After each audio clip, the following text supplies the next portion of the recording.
beginning in 1915, but there were pogroms and killings before 1915 and subsequently. The recognition of the genocide is something which I think will obviously feature very much on the agenda, as you've already heard. I, for myself, put my own value position, not surprisingly, feel passionately and have spoken in the British Parliament on the need for genocide recognition for 3 grounds. One is healing cannot begin until a genocide or a Holocaust has been acknowledged. Of course, when the Holocaust was acknowledged, then, of course, immediately relations with Germany could improve. Healing can begin, and you can look ahead. But until a genocide or Holocaust has been acknowledged, then it's impossible for healing to occur. So certainly for the Armenian people, for healing, Armenian people in Armenia, every time they look at Mount Ararat, which you can see from Yerevan, it's Armenia's national symbol for still trapped behind Turkish borders, when all of Western Armenia was annexed, is now Eastern Turkey. So it's a very real living issue, both for Armenians in Armenia and Armenians in diaspora. And I think the recognition of genocide is actually important for the international community as well, because every genocide that's not acknowledged is a temptation for other potential tyrants to carry out other potential genocides. And as many Armenians will know, but I learnt as I was studying the subject, Hitler was greatly encouraged and said in the public domain, is often quoted, before he sent his troops into overrun Poland and continued the Holocaust. But who today speaks the Armenians?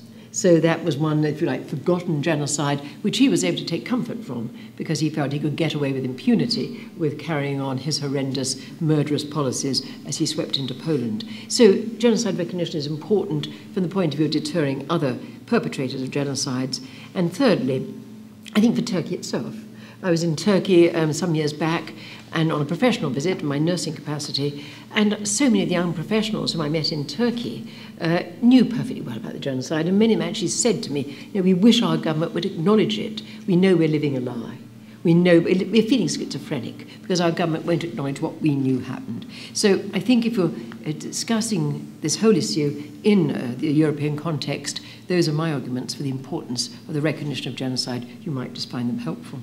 But secondly, if you look at Armenia itself, Armenia, along with all the other countries of the post-Soviet Union, suffers from the post-Soviet legacy. And that legacy was a very, very formidable legacy. It left a legacy of totally Sovietized attitudes, of bureaucratization. It left a defunct infrastructure because, of course, the Soviet Union, the industry was widely dispersed throughout the Soviet Union deliberately to keep the whole Soviet Union integrated, but it left, of course, as the different republics became independent, totally useless infrastructure of hardware, of factories which were making components of things where the whole were no longer available. So you've got a very devastated infrastructure. You've got Soviet attitude still in much of the bureaucracies, and quite a challenge. But I must say that of all the post-Soviet countries, there was a recent study done, I think, by OECD. Well, if you do record that, put on record that I'm not sure it was OECD. I didn't have time to check my facts. But there was certainly a well-reported and well-studied investigation of post-Soviet countries. And it was a very interesting study.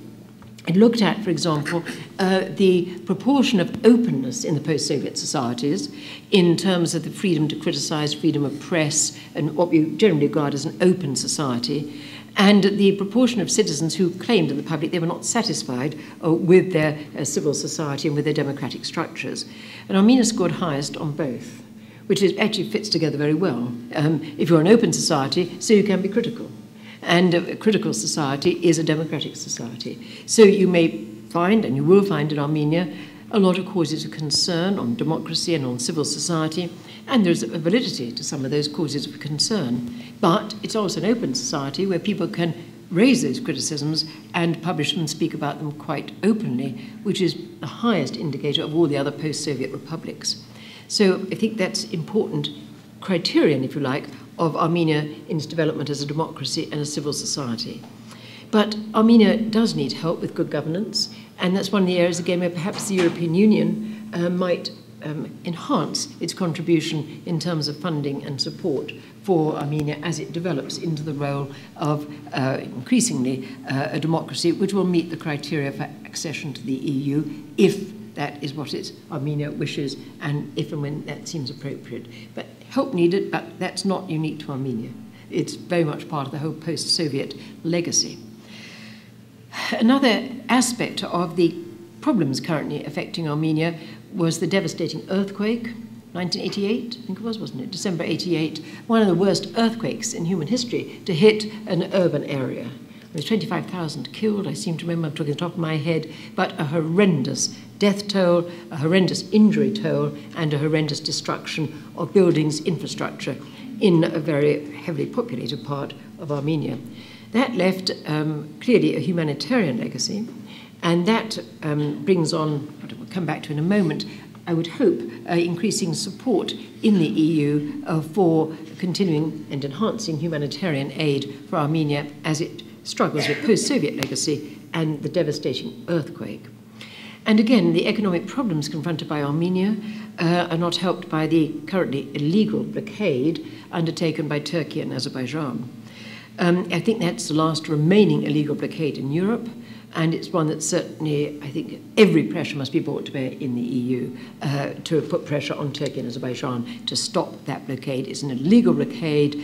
It is totally dysfunctional. It's dysfunctional to Turkey, but of course it's dysfunctional to Armenia, because Armenia is very geographically unhappily located between Turkey on one side, Azerbaijan on the other, Iran to the south, and of course the problematic areas of Georgia in the north. So that blockade does need to be dissolved, and I think that's something we hope very much will come up in the EU, and pressures for that blockade to be removed.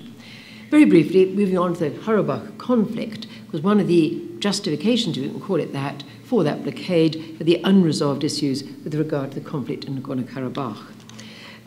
In the EU, you will hear a lot of representations of the Karabakh conflict. Well, I would say that I was there many, many times during that war.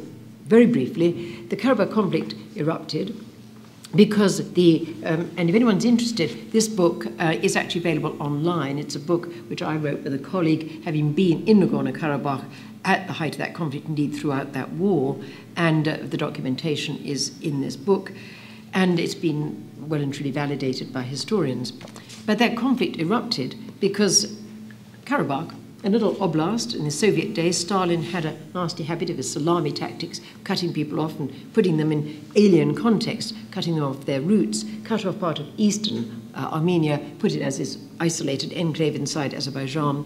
With the dissolution of the Soviet Union, those turbulent days, Azerbaijan decided it wanted the Armenians out of that little enclave or oblast.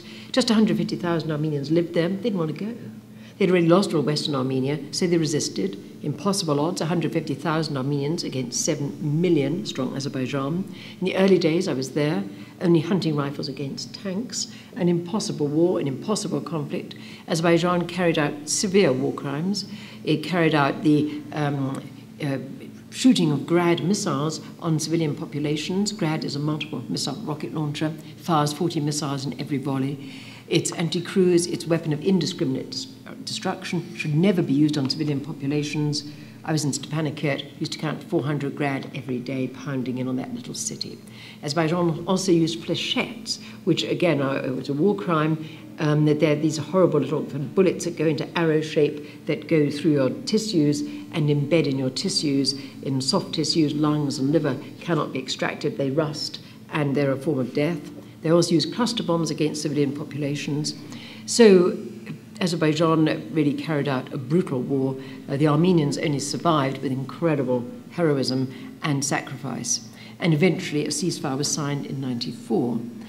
Very briefly, now the situation is one of a frozen conflict. It's not peace, it's unresolved.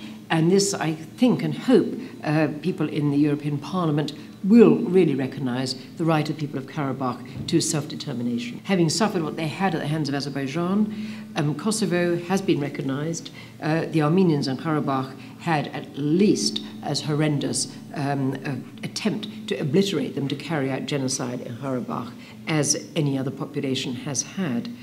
Therefore, I believe passionately the Armenians in Karabakh have a right to self-determination. I'm totally sympathetic with them. They say they can never again trust Azeri sovereignty after all they suffered at the hands of Azerbaijan. So that is an unresolved issue which will clearly be coming up in the European Parliament, and I hope very much that parliamentarians there will look at all the facts. Which brings me into